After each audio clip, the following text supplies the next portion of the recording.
acredito ser a gratidão, reconhecer a quem nos apoia, nos ajuda, seja a chave para abrir todas as portas de luz que levam à felicidade. E considerando essa forma de pensar, inicio o vídeo agradecendo a você. Você que já está aqui com a gente desde o início. Você que tem nos apoiado. Você que se inscreveu, que curte nossos vídeos, que compartilha, que inclusive já nos enviou Pix. Poucas vezes eu vi um canal jovem já começar a receber o reconhecimento. Muito obrigado mesmo. Também não posso deixar de agradecer a você que está chegando agora. Seja muito bem-vindo, sinta-se em casa. Meu nome é Romário Filho e começo agora o vídeo Cão do Inferno, parte 2. Mas antes, uma pequena explicação. Nadnaravno edita, publica seus vídeos todas as segundas-feiras às 19 horas. Abrimos uma exceção para o Cão do Inferno por ser um vídeo muito longo, então dividimos em duas partes e por isso estamos publicando a parte 2 agora, na quinta-feira. Então desde já eu aviso, se você não assistiu a parte 1, o link está aqui embaixo nas descrições. Não continue a assistir esse vídeo sem conhecer a primeira parte, porque senão o texto, o relato, não terá sentido. E outro detalhe que eu quero deixar claro, como tenho feito sempre. Os vídeos veiculados por nós não são um desrespeito ao universo paralelo, muito pelo contrário. Foi a forma respeitosa que nós encontramos para interagirmos, abordarmos e trocarmos informação sobre esse conteúdo que com certeza habita o imaginário da maioria das pessoas. Então, gente, mais uma vez, muito obrigado. Se você não assistiu a primeira parte, vá assistir, depois volte aqui.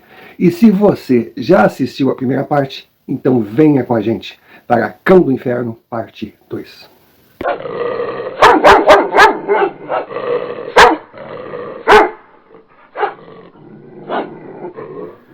Depois do peão do fazendeiro dar a notícia, confirmada pelo meu avô, que embora menino, sabia exatamente o que estava falando, principalmente considerando o estado de choque e desespero que ele demonstrava, homens atravessaram o rio e foram até o sítio do meu bisavô.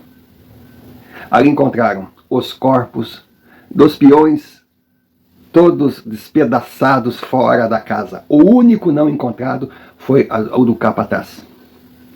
E dentro da casa estava ali toda a família do meu bisavô, inclusive ele, os corpos deitados, as crianças nas suas camas e ele abraçado à sua esposa. A cena foi muito triste. E lógico, como já foi comentado aqui, a revolta da minha família foi tão grande que, chefiados pelo tio Getúlio, o irmão mais velho, foram à fazenda, pegaram o fazendeiro e simplesmente lincharam o cara. Depois desse linchamento, a família do homem assumiu as terras do outro lado da barranca, inclusive os 5 alqueires do meu bisavô, e a minha família não fez questão de lutar pelo pedaço de terra, pois considerava aquilo maldito. Aí o tempo passou. Minha bisavó e meu avô foram morar com o tio Getúlio, que os acolheu muito bem, e na sequência fizeram parte de uma grande família. A ponte chegou. E com ela o progresso. O tio Getúlio, muito inteligente, homem de visão, e já tinha um pezinho de meia reforçado. Com a chegada da ponte, simplesmente aproveitando as mãos de obras especializadas que tinha, principalmente na cozinha, com a minha tia e a minha bisavó, abriu uma pousada. Não preciso falar que o empreendimento foi um grande sucesso, pois com a chegada da construtora, faltava oferta de ponto de parada, oferta de leitos para os engenheiros, para os funcionários, enfim, para aqueles que vinham de fora para participar da construção. Não demorou muito e a pequena pousada começou a multiplicar os seus quartos. A construtora fechou um contrato exclusivo e, com o tempo, se transformou em 2 belos hotéis. Hotéis 3 estrelas, cada um num ponto da cidade, mas aquele 3 estrelas muito bem arrumadinho. Um ótimo café da manhã, um restaurante de primeira, os apartamentos com o básico que a pessoa que vem de fora precisa para estar minimamente confortável. Sem dúvida, a ponte foi um divisor de águas para a região. Era a continuidade da estrada de ferro de Goiás, que nascia em Araguari, e os planos eram se estender por vários quilômetros na região centro-oeste. Quis o destino que passasse justamente pelo nosso humilde vilarejo, trazendo progresso e felicidade para muita gente, mas tendo a minha família que pagar um preço muito alto. Já a família do fazendeiro, com medo de ir para o outro lado da barranca, pois sabiam o karma que haviam assumido com o gesto do seu patriarca linchado, resolveu lotear os espaços, os terrenos que ficavam do outro lado do rio. E lógico, com a chegada da ponte, aqueles terrenos se valorizaram. Então aquelas terras gigantescas a perder de vista se transformaram em lotes, pequenos sítios, e as construções não pararam de surgir. A cidadezinha cresceu. Meu avô, homem feito, continuou a tocar o hotel, junto com os seus primos, junto com os filhos de tio Getúlio, que com a idade se afastou do negócio. A minha bisavó faleceu. Mais tarde, os antigos da geração dela também foram morrendo. E a geração do meu pai começou a nascer, e a família toda unida. Definitivamente a cidade era outra. Respirava progresso. E a minha família se tornou uma família, não digo poderosa, mas respeitada na cidade, principalmente considerando o que havia sofrido no passado. E com relação ao cão do inferno, aquele loteamento que foi feito, normalmente as terras eram vendidas por gente que vinha de fora e não conhecia a história, não conhecia a lenda que ali se formou. E com o passar dos anos, com os novos moradores, não faltaram histórias, não de um cão, não, mas de um homem com porte físico avantajado, porque o meu bisavô não era pequeno, vestido casaco, chapéu, bota, portando uma arma, e andando pela mata, andando pela região, andando pelas casas. Só que com um detalhe. Esse homem só aparecia justamente no início da primavera, que foi quando ocorreu a chacina na casa do meu bisavô. E ele atacava aqueles caçadores, porque entre os lotes, uma parte da mata foi preservada. Então, caçador dentro da mata, na época do início da primavera, não tinha um final feliz. Tanto que a mata começou a ser preservada, porque muitos tinham medo de chegar perto dela. E na região dos sítios, também apareciam animais mortos, se ouvia uivos de cachorro, e muitos repetiam que enxergavam aquele homem gigantesco, com fogo em volta, caminhando pela região. Realmente, o meu bisavô e o cão do inferno passaram a ser considerados um ser apenas. Mas, indiferente a tudo isso, nasceu meu pai, nasceu seus irmãos, meus tios, até que chegou a minha geração. Eu nasci em berço de ouro. Passei uma infância incrível. E algumas vezes, eu lembro que o meu pai me levava no outro lado da barranca, principalmente nos 5 alqueires que eram para ser do meu tio. Todos os sítios em volta cresceram. Mas aquele sítio do meu bisavô, aquele sítio, o pessoal dizia que tinha cavalo enterrado. As pessoas chegavam ali, compravam, ficavam pouco tempo e iam embora. E ao chegar a primeira vez naquele local, eu ainda criança senti um arrepio, abracei meu pai e comecei a chorar. Sabe, aquela coisa, eu não sei se é por estar impressionado, por ser uma criança que cresceu ouvindo aquela história, ou se realmente eu sentia alguma coisa. Mas ali tinha sim um túmulo de cavalo. Quem chegasse ali não permaneceria, não seria feliz. E se teimasse, poderia pagar caro. Só que o meu pai, por uma questão administrativa, por discordar de certos pontos, que até hoje eu não entendo, não, que isso era negócio de adultos na época, eu não podia entender, não queria nem saber, mas ele não quis mais fazer parte da sociedade familiar. Pegou a sua parte e foi morar em Ribeirão. Lá chegou, montou seu comércio, está indo bem, já estamos lá há 6 anos, e agora eu resolvi voltar para rever os meus amigos. E a rodoviária, cada dia, cada minuto, cada segundo, estava mais perto. Quando eu cheguei, quando o ônibus encostou, estava aquele povo todo, todos os meus amigos, mais velhos, maiores, uns mais bonitos, outros embarangaram, mas estavam todos ali, me receberam, foi uma festa. E nós fomos direto para casa de um deles, porque eles não me deixavam, eles tinham uma surpresa para mim. Quando cheguei lá, nossa senhora, tinha cerveja, tinha refrigerante, tinha bolo, tinha de tudo, tinha de tudo. Realmente eu fui muito bem recebido.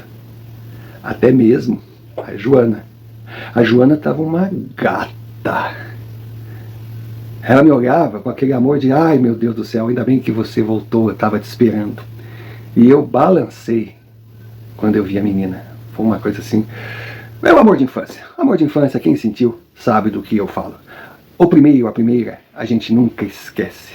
Mesmo que seja o primeiro a balançar o coração. Aquele amor puro de uma criança de 10, 11 anos. Depois da festa, fui para a casa do tio Getúlio, fui para o hotel, fiquei abismado, tinha ficado melhor ainda. Eu tinha uma lembrança de como era, mas nossa, e até se falava, não construíram um terceiro hotel. A ponte estava incrível, a cidade diferente. Eu digo, poxa vida, eu bem que poderia vir morar aqui no futuro, porque era ali o meu lugar. E era ali que estava a Joana.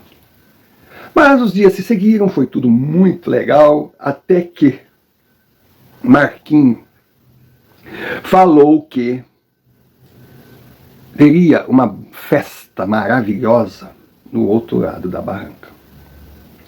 Cara, eu fiquei, quando eu soube, eu gelei. Ai meu Deus do céu, eu não quero mais voltar para o outro lado. Mas aquela coisa toda, eles sabiam que eu me cagava de medo. Então se formou aquela máfia para me convencer, inclusive usando Joana de moeda de troca. Porque Joana foi autorizada pelo pai para participar da festa, com um detalhe. A festa iria varar madrugada. E os convidados não voltariam para casa à noite. Aí eu pensei, nossa, uma noite, Joana e eu. Só espero que não apareça nenhum uivo, para que eu não dê vexame. E aí fomos, quando chegamos no local da festa. Olha, eu não sei porquê, mas eu deveria ter seguido os meus instintos que não segui. Eu teria que ter dado meia volta e vindo embora. Porque era exatamente nas terras do meu avô, nas terras do meu bisavô. Eu tenho uma mania de chamar o meu bisavô de avô também. Não reparem, esse vídeo todo eu tenho trocado. Mas vamos seguir o relato. Era a terra do meu bisavô. Eu tremia. Eu olhava para as pessoas assim, eles conversavam, mas a impressão que eu tinha é que eles sabiam que eu estava morrendo de medo. Sabe quando tem uma coisa no ar? Chegamos lá no final da tarde. Dentro era uma casa bonita, bem construída, mas estava para vender, porque mais um morador investiu ali, mas não quis ficar. Então o Marquinho conseguiu com a imobiliária autorização para fazer a festa, deu um dinheiro por fora, e realmente tinha ali umas 20 pessoas. Aí eu pensei, pô, tô seguro, né? Tô seguro. E também isso é bobagem minha, isso é coisa da minha cabeça. A noite foi chegando, aquela noite assim, fresquinha, por ser uma noite que estava naquela fase de transição para a primavera. Então aquele gelado, úmido por causa do rio, por causa da floresta próxima, e aquela troca de estação. O calor chegando, mas o frio ainda presente. Então, eu acho que é choque, né, de massas. Choveu! Deu aquele toró. Mas depois a coisa amenizou. Aí estávamos todos ali no churrasco, papapá, papapá. Lógico que chegou um vivente e começou a falar da história do meu bisavô, do cão do inferno, do homem da capa preta, aquela coisa toda. E cada vez que eles falavam aquilo me arrepiava, eles davam risada. Eu dizia, isso aqui não está certo, isso aqui está me cheirando a desrespeito, eu não sei o que está acontecendo. Mas nisso, tinha um menino, que hoje, lógico, na época, já era um homem, seus 18 anos, forte, grandão, e a sua irmã Mariana. A Mariana, ela tinha 15 anos. E chegou uma determinada hora da noite que esse rapaz, que ele chamava de Guinho, ele era grande, mas meio babá, agradeceu a todos e disse que ia embora, porque o seu pai não havia autorizado que Mariana passasse a noite fora de casa. Tá, todo mundo entendeu. E lógico que naquelas alturas eu já estava meio que pouco ligando para Mariana, para alguém, porque eu estava no sofá conversando com a Joana. Tomando um chopinho, barriguinha cheia, um belo churrasco, a chuva tronando lá fora, agora mais fraca. Enfim, um ambiente muito agradável. E a cabana, a casa construída era maravilhosa. Só mesmo uma razão muito forte para alguém não querer morar ali depois de investir todo aquele dinheiro. A coisa seguiu, o Guinho saiu, começou as danças, começaram os casaizinhos, cada um indo pro canto. A Joana, cada hora mais colada em mim a dançar, cheio de quartos lá em cima. Eu pensei, nós dois estamos querendo alguma coisa. Mas, cara, de repente, do nada, veio aquele uivo lá fora. E o uivo se repetia. Era uma coisa alucinante. Aí a gente começava a ouvir, eu começava a ouvir, sabe? A mata se mexendo, estralando, como se fossem de passos. Eu digo, pelo amor de Deus. Eu comecei a tremer. Algumas meninas, uns caras, também ficaram tão nervosos quanto eu. Não que eles pensassem em alguma coisa de cão do inferno, mas quem sabe assalto. Aí os mais já mostraram, não, fiquem tranquilos, eles estavam armados. Nós não viríamos aqui se nós estivéssemos preparados. Fiquem tranquilos, vamos ficar aqui dentro. Se alguém tentar entrar aqui, mas baixa a música, baixaram a música, apaga as luzes, assim, vamos ficar. Tá? Cara, eles pensando em assalto, eu tremia. A Joana estava assim, calma. Achei estranho. Também Marquinhos, outros meninos, eles estavam atentos, mas calmos. Não era aquele pânico, eu digo, poxa, eles são mais corajosos que eu. Aí quando eu ouvi um barulho meio forte demais, eu corri para o andar de cima, olhei na janela. Aí eu vi aquela sombra, chapéu, capa, com fogo em volta, caminhando. Aí eu congelei, eu desci e gritava, ele tá aí, ele tá aí, ele tá aí, ele tá aí, ele tá aí, a gente não devia ter vindo aqui, a gente sabia, ele tá aí, ele tá aí. Aí todo mundo em volta, ele, quem é meu bisavô tá aí, o cão do inferno tá aí, é o corpo do meu bisavô, mas não é o meu bisavô, é o cão do inferno, que se apossou do corpo dele, se aproveitando do ódio que ele sentia ao ver a sua família sendo dizimada, ele tá aí, o cão do inferno tá aí, fazendo meu avô de cavalo, ele tá aí, ele vai atrás de nós. Sabe, uns correram, disseram que não viram nada, outros correram e disseram, nós vimos um vulto lá, mas começou aquela confusão, coisa. E o Marquinhos gritava, fiquem calmos. Aqui dentro, se for bandido, vagabundo, vai ser recebido na bala. Se for o cão do inferno, que nem esse maluco tá falando, ele não vai entrar. Porque até o cão do inferno respeita a casa de uma família. Ele não invade casas, basta a gente ficar aqui. Cara, quando ele falou aquilo, eu, fiquei mais calmo. Ele tá certo. Se for o cão do inferno, usando meu avô como cavalo, andando atrás de vítimas, vai saber a razão, aqui ele não vai entrar. Aí todos nós sentamos, ficamos unidos, protegidos, com os caras armados olhando, mas sempre aquela coisa, metade em pânico, principalmente eu, e outra metade mais tranquila. E assim a noite foi passando.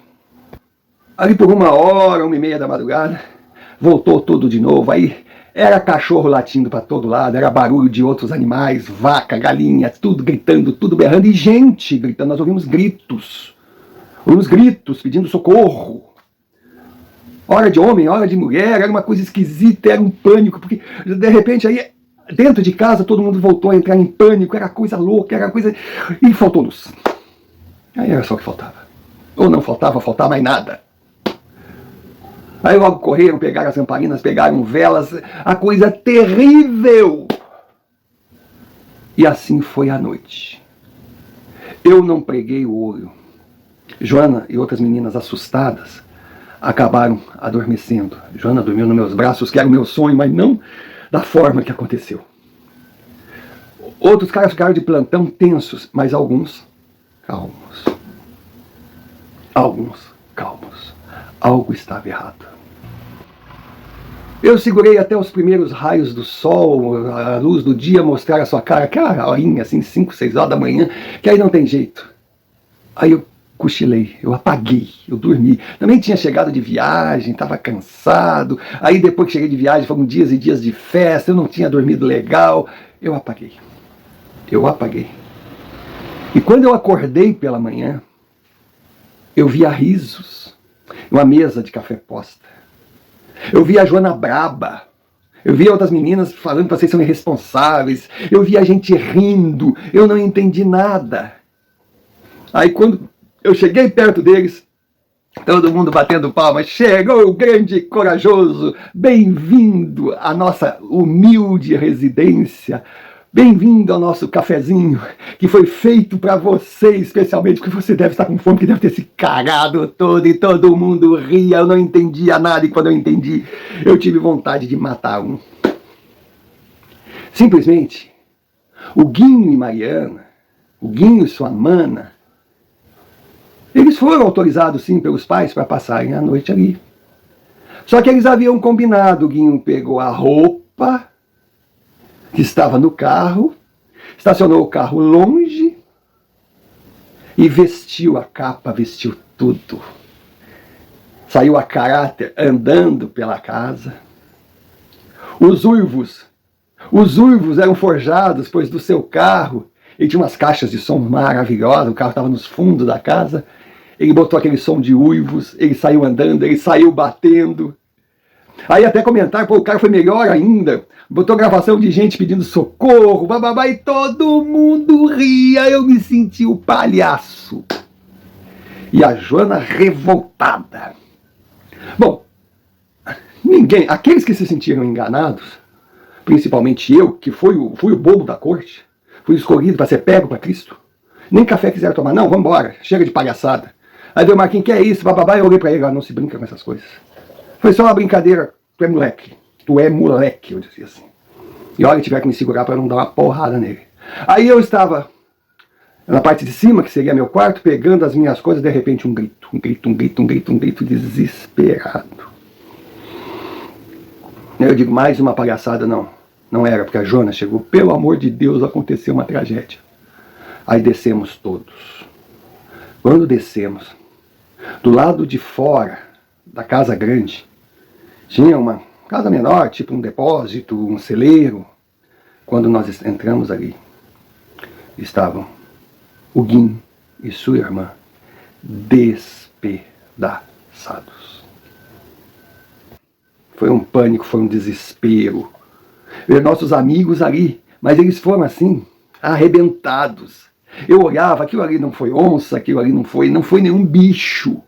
E outra coisa, o Guinho não era fraco. Não seria qualquer bicho que faria esse estrago nele, não. E se por acaso fossem atacados por um bicho, ele deixaria o outro lado bem judiadinho, teria marcas de pegada, só tinha marcas de pegada de gente, botas, e os tênis do Guinho e da irmã dele. Era apavorante. Claro que logo chamamos a polícia, chamamos as famílias. Quando a mãe de Mariana e o Guinho chegou, foi uma cena assim que, olha, vai entrar pro folclore do outro lado da barranca do rio, mas na minha vida eu tinha certeza que ia acontecer o que aconteceu. Eu jamais esqueceria aquela cena. Aí veio a polícia, interrogou, investigou, aí aquela coisa que todo mundo sabe, acabaram as minhas férias. O pai do Guinho queria arrebentar com o Marquinhos, ele teve que sumir. Foi assim um pandemônio. O tempo passou, investigações, eu já queria ir embora, mas não me deixaram ir embora, porque eu estava ali, eu era testemunha, e também eu era um suspeito, vai saber o que aconteceu. Resultado, no final das investigações, sem explicação. Não havia como explicar. O delegado responsável preferiu colocar assalto, latrocínio, tentativa de assalto, assassinato, aquela coisa toda, para não alimentar mais ainda o folclore da lenda do cão do inferno. Nós todos, claro que nós ficamos dentro da casa por medo, não vimos o que aconteceu, mas nós nos culpávamos por, ao ouvir os gritos, não termos saído. Agora, eu me culpava, mas eu era inocente, imaginem, Marquinhos. Foi triste. Foi triste. Mas eu voltei para casa, eu voltei para o hotel, jurando que nunca mais chegaria do outro lado da barranca e dificilmente eu retornaria àquela cidade. Fui para Ribeirão, passei um tempo, chamei Joana para vir me visitar, ela veio, começamos a namorar. Do namoro veio o casamento, que foi muito feliz. Tivemos 2 filhos. Hoje estou com 57 anos. Mas até hoje eu carrego as lembranças daquela noite. Aquela noite que marcou a todo mundo, mas principalmente a Marquinhos. Que abandonou trabalho, abandonou estudos, passou por várias clínicas, mas hoje é o bêbado da cidade. A sua família permaneceu lá, mas teve que carregar também a cruz da brincadeira sem graça do seu filho. E os outros envolvidos na organização não desceram ao fundo do poço como desceu Marquinhos, que foi o cabeça da ideia. Mas todos eles pisaram no freio nas suas vidas. Então, eles ainda existem, mas não são nem sombra do que poderiam ser, do que estavam se formando para ser, antes de terem brincado com o cão do inferno e terem pago muito caro. Então eu quero dizer para você, Romário, fale para os seus inscritos, fale para os seus inscritos que nunca brinquem com coisa séria. Porque aquilo que nós não conhecemos não significa que não exista. E o desconhecido não foi feito para se brincar, e sim para se respeitar. Por isso o seu canal foi escolhido por mim, por causa da forma que você fala, você respeita o que tem que ser respeitado. Enquanto as pessoas não entenderem a importância dessa regra básica, o Guinhos, Marianas e futuros de jovens estarão sempre à mercê de consequências de uma dívida que eles não poderão pagar.